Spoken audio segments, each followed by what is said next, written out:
H. Âgé de 7 ans alors, ignorait encore ce que nous savons tous. Avant, maintenant et plus tard, bien plus tard, ne mesure pas les faits et les choses de la même façon.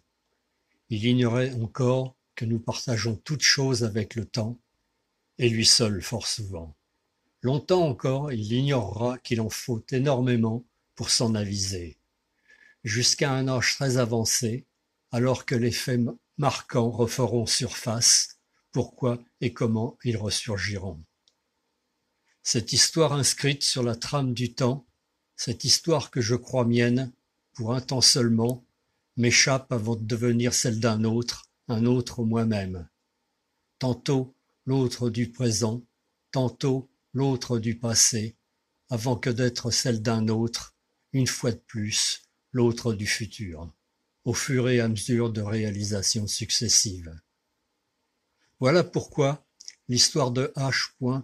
s'écrit tantôt à la première personne, tantôt à la troisième, tantôt celle de il ou de H. majuscule, tantôt je. L'histoire de H. ou de il, lointaine, la même histoire de je, proche, récente, nouvelle, neuve, renouvelante, présente, immédiate.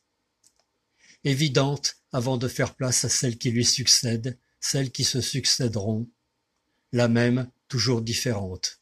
Ainsi, selon la distance parcourue, histoire variable jusqu'au moment où j'en saisis la dernière implication, le dernier contenu, aussi nombreuse qu'imprévisible, l'ultime contenu aux limites infinies.